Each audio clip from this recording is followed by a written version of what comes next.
Hour number 2. Woo! My goodness! Hour number 2 will take you up to 6 o'clock right here on a Wednesday edition of Factor Play. Inside, it was the Friendly Confines of the AM 1490 Sports Betting Radio Studios. Rich Quinones here. T on the other side of the glass as well. So, you all right? I mean, honestly. I'm cool. You're getting, I'm loving the passion. I think it's a little misguided. So, we were talking at the top of the hour about, well, it all stemmed from the James Harden, Ben Simmons, Batman, Robin, and then, this illusion of the super team, not the super team, and where we left it, you think KD going to Golden State, losing to them down 3-1 with the Thunder, then jumping ship the next year, and then going with them, winning a title, okay? That is a super team, right? I think it was already a super team before he joined. So, and they drafted that super team. It's not like they signed that guy. Let me give you my criteria. Okay. This is me. This is his criteria. You might not agree, and obviously by the way the day's been going, you haven't agreed a lot with what I said, and that's okay. You like the opinion. It's the great. Multiple Hall of Famers, right? Yep. I think with at least one superstar coming from an outside team. You okay with that? Yeah. A team that is enjoying playing at a level where they are succeeding to some extent. How you want to define that is up to you. And then basically, and this is where, and I learned this years ago, this Parcells used to talk about this in the NFL, changing the balance of power, right? So in the NBA, me and you were jumping to said team.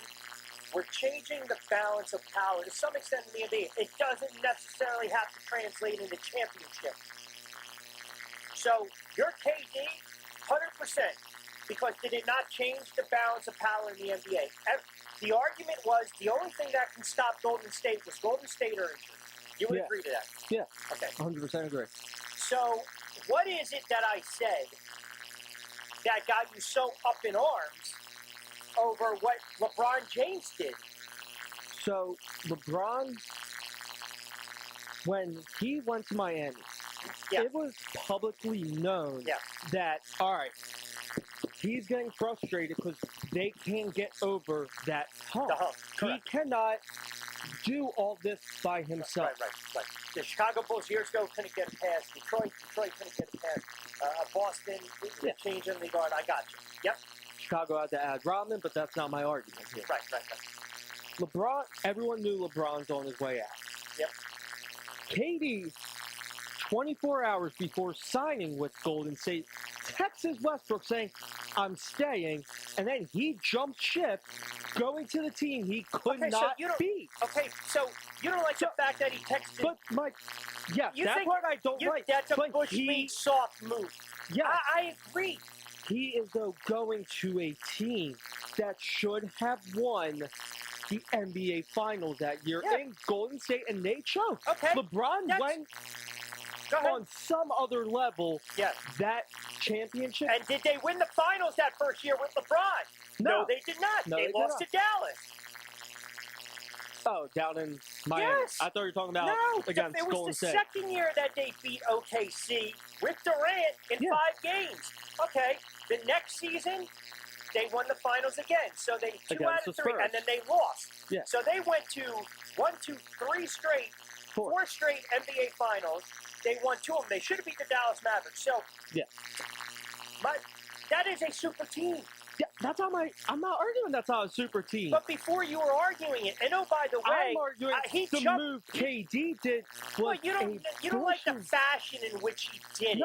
All right, so the year before KD joins, Golden State. They finished 73-9. I know. The year before LeBron joins Miami, they are finishing 47-35. What you're basically saying is the house is built, it's painted, the foundation is up, and all I need to do, I just show up, knock on the door, and walk in and act as if I built the house. I 100% agree with you. That's my entire argument. The two moves are completely different. Yeah, but one you team also needed LeBron coming and Bosh.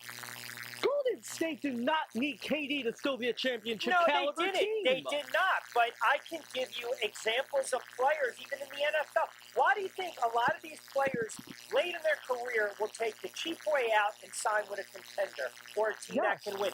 So where I think, I'm not going to say you're wrong, but I think you had this idea that is where the super team was created. And that's furthest from No, I don't think that's where a super team was created. I just think that is the biggest coward move in NBA history. And that may be the case. I mean, Rudy Tomjanovich got sucker punched by Kermit Washington. He might contend that. But 2003, 2004, the Los Angeles Lakers, who were stacked with Shaq, Hall of Famer, Kobe, Hall of Famer, Fisher, not a bad player, Horace Grant, perennial all-star. They had to turn around. And you know who signed with them? 03, 04. I'll tell you right now. Now, you tell me if this is not trying to jump and create a ridiculous super team. Gary Payton, is he a Hall of Famer? Yeah. This one powerful, and I think his name's Karl Malone. Is he a Hall of Famer? Yeah. Okay. That was 18 years ago. And what did they win? They won nothing. They lost in the NBA Finals to 5 against a Pistons team that, again, to be honest, had a bunch of players. This super team that you're talking about, my friend, Wilt Chamberlain won it out of Philadelphia. Many, many years ago. He won a championship in '67, but everyone was getting on Wilt saying, you know what, you don't have this desire to win. The Lakers led the NBA that year with 55 wins. They entered the 69 finals, 3-1 favorite over Russell and the Boston Celtics, but they lost in 7 games. The next year, he suffers a knee injury. The next year, they finally get a run going, and they win. He decided, I'm going to jump ship, right? Kareem was with Milwaukee, and then he turned around and decided, I can't win. You know, I won a championship, I should say, in 71.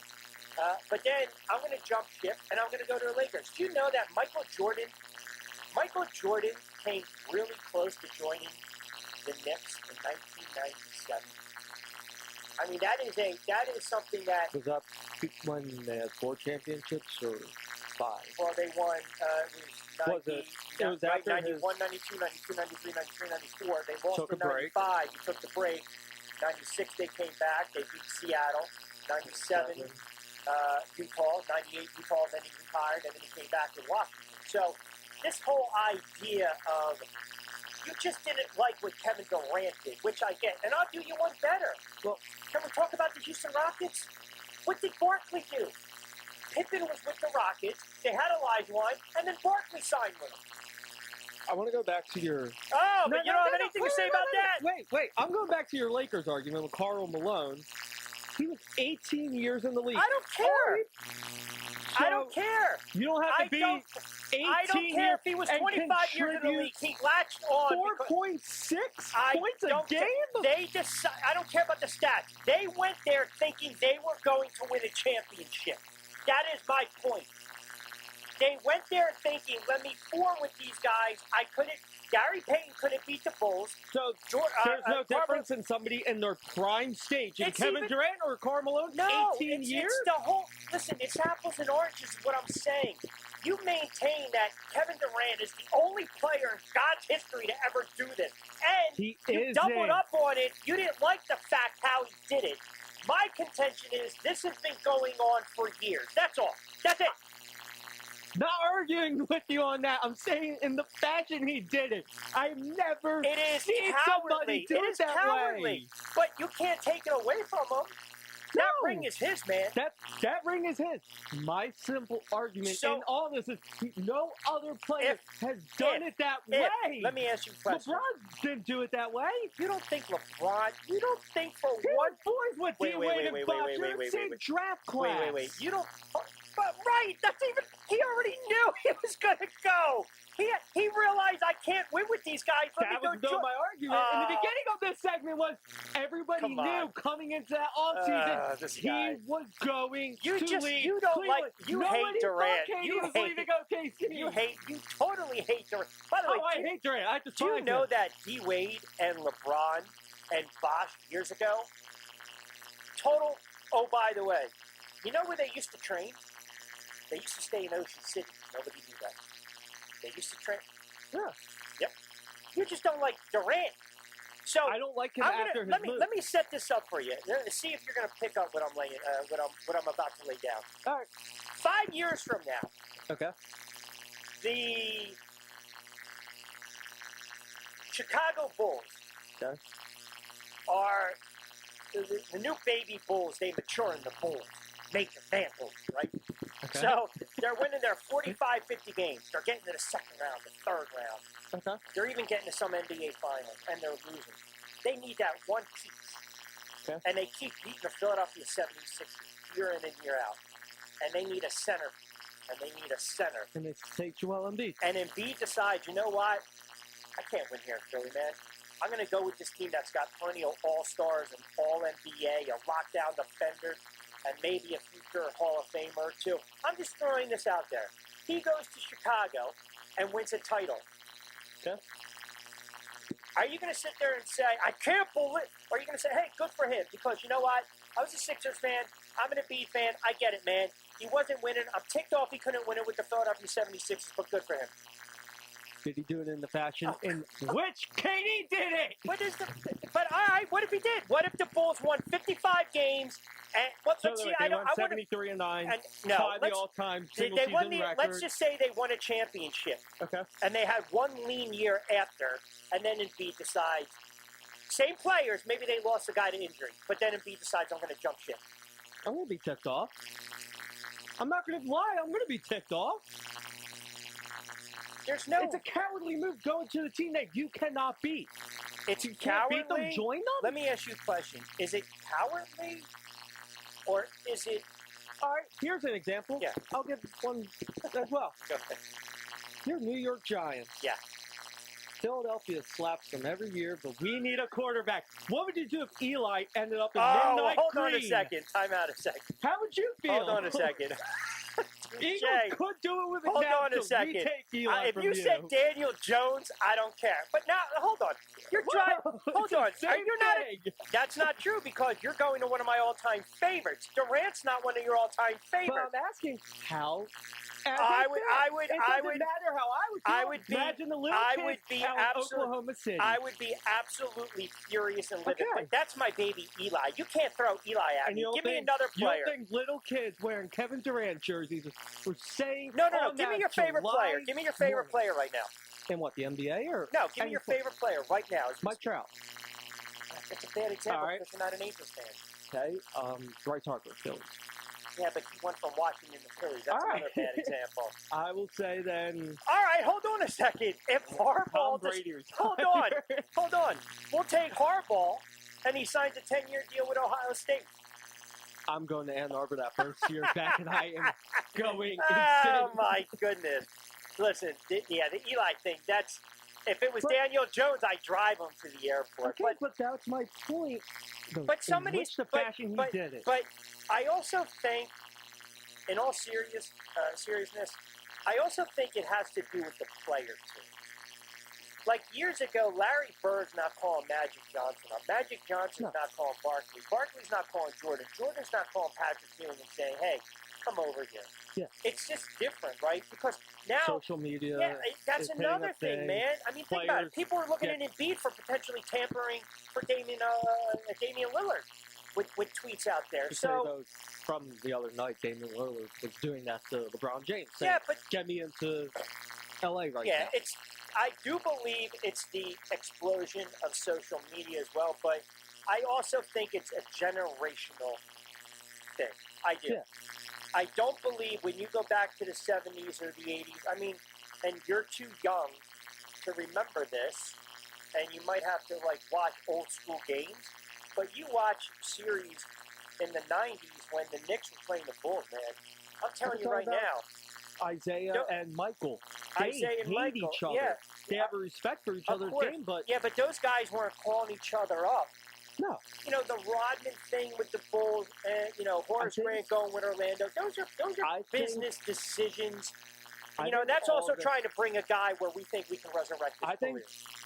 Correct me if you think I'm wrong, I think what you're saying about players calling each other up to join a team all started with the Dream Team, with the 92 Olympics, where those guys, Magic, Larry, I think there's something to be said to Michael, Scotty, they didn't want Isaiah on that team, well, but Isaiah deserved to be on that team. No doubt. They iced him out. They definitely... So that's where you can say this whole idea of super teams, or not super teams, players calling each other up, that could have started then. Well, yeah, I mean, it's a unique example because, again, they're all playing for the greater good, which was to try to win a gold medal, which they did. But it showed players are going to be acting like their best friends. Well, I think more receptive to...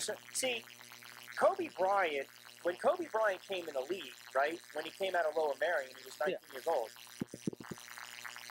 When he started playing, if you go back and watch his first season, and even watch when he made the All-Star game, they iced that kid out, man. They iced Kobe. It was basically a way for them to kind of say, you haven't arrived yet. Yeah. So the Dream Team, to some extent, did that with Isaiah and really Chuck Daly, when you think about it, because, let's be honest, he played all those years with the Pistons, so that caused friction. I don't think it was more, you know, hey, come play with me in the offseason. I think now a lot of these agents represent X amount of players. They all talk. They all talk about contracts. They talk about everyone else's money. They talk about where they can potentially go. But I also think you see it in the NFL, too, to some extent. Do you not? You can say that. I mean, Gronk is going to follow Brady. If Brady goes out to greener pastures and hangs out with horses, chickens, and cows, Gronk's going to follow. Yeah, but there also was same thing sort of with Michael and Phil Jackson, where Michael was saying, if I'm not playing for the Chicago Bulls unless Phil Jackson is here. And when they were in their final season together, Michael said, as soon as Jerry Krause said, he did that on purpose. Yeah, he did that on purpose. He knew it was very methodical and meticulous. Back in the 90s. But, yeah, and there's that sense of loyalty. I understand that.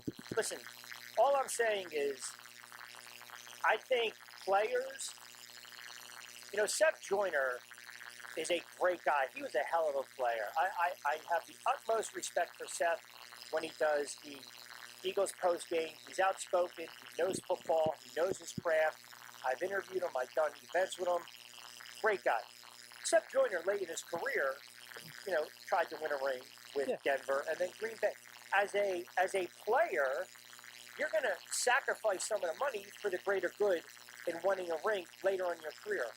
But to your point, what you're basically, and I get what you're saying, it's how, right? It was how it happened, right? And that I think it left a bad taste in people's mouth. But I remember I was arguing on the air that, yeah, I think it's a soft move. But at the end of the day, are you going to remember, when Kevin Durant's in the Naismith Basketball Hall of Fame, are they going to have like a little note that says, jump ship and join the Dream Team?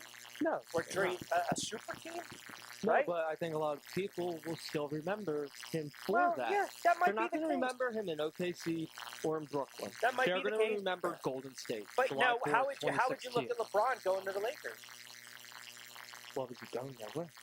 He went there for a business aspect. When he first joined the Lakers, but he still they left. didn't have anything. But he still And also, left. Cleveland was depleting. That team was horrible, second and they time still around. made a final. I know. And he dragged some bad teams in early on in his career. I mean, I never liked what LeBron did, to be quite honest. To Miami? I didn't. Because I wanted him to get over that hump and do it with Cleveland. And then eventually he did it in the greatest fashion, right down 3-1, which is against an all-time great team Golden State. I mean, his block of Iguodala, that's his moment, right? That's his moment of his career. And I certainly didn't like what KD did. Look, I was a huge Patrick Ewing fan. I knew when the Knicks were going to release him, he bounced around, man. He was with Orlando and then Seattle. It's like seeing Elijah Wines with a Toronto Raptors jersey. But those guys were well past their prime. LeBron was in his prime. Durant in his prime. I just think they both decided where I'm at right now is not working. And your point. Do you think if LeBron stuck with Cleveland up until 3 years ago when he went to the Lakers, he would have ever won a championship? Because they would have never had Kyrie, they would have never had the ammo to pull off a Kevin Love trade, getting Wiggins. Do you think they would have ever won a finals? But I don't have a crystal ball.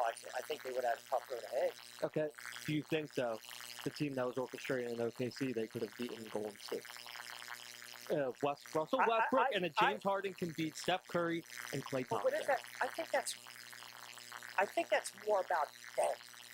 Like how you had 3 Hall of Famers, and they couldn't get past them. You mean the OKC? Yeah, Westbrook. They only had 2 when they lost to. No, but State. No. At the same time on the floor. I'm not even talking about.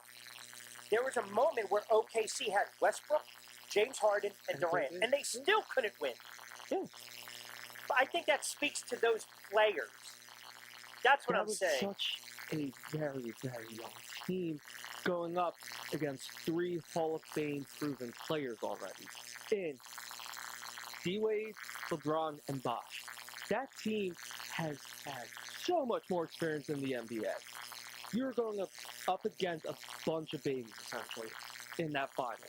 And they couldn't make it when they lost 4-1? I don't know, man. I would have liked to have saw that play out. And you started to see the chinks in the armor with that Miami team when they were on the verge of getting swept by San Antonio, but they only lost in 5 games. Let me see. Who did that? Let me see that. OKC. That team that year, 47-19. So it was the lockout. Yep, shortened season. They had Durant, year number 4. They had Fisher. They had a young James Harden. Yep. Ibaka, Westbrook. Young team, no doubt. Real bad. Muhammad, veteran guy. They had Kendrick Perkins, veteran guy. They had 1, 2, 3, 4, 5, 6, 7, 8, 9, 10, 11, 12 players that had 5 or less years experience. Okay? And the team that they're going up against just and a team in Miami that had Juwan Howard really didn't, Mike Miller, but they had Bosh 8 years, Chalmers.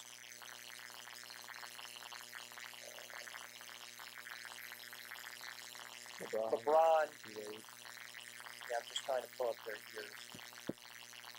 Wade was probably the best player. D-Wade was an unbelievable player. 8 years. Yeah, I mean, I hear what you're saying. But the 3 players, James, Bosh, and Wade, all averaged 22. Like, those are kind of like the guys. Everyone else was role playing. So I know what you're saying. Age, experience. Personally, I would have liked to have saw what OKC. They never were going to be able to.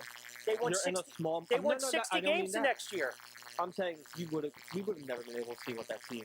No, because in their prime, it's a small market team. Oh, no doubt. Could have never afforded all those players. No doubt.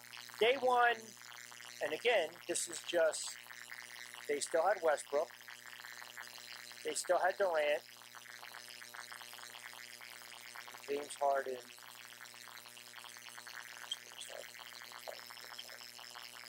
I think James Harden was 6 Man of the Year that year, too, when 2013-14? I think so. He was not a starter for that team. Right? No, he's coming off the bench. But why can't I? Who was he with in 2013-14? That year they went to the finals? No, they lost in the Western Conference Finals. They won 59 games. Why am I not seeing one? Wasn't a rookie. No, I'm just saying. He's just not showing up right here. And then Then next year they won 45 games. Very weird. 2012,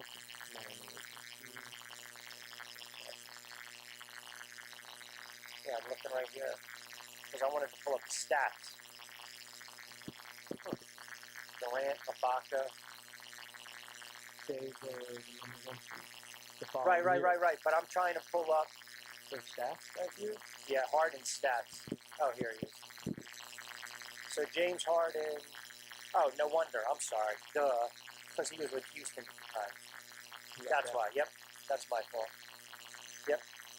Wow. He was with Houston 1, 2, 3, 4. He was only with OKC for 3 seasons. They couldn't afford him. Essentially a role player. Yeah, but then think about this, right? He basically started 2 games in 2011, got the money, started 78 with the Rockets, 25 points, 25, 27, 29, 29, 30, 36, 30. Crazy, right? All right, 5:30, quick time.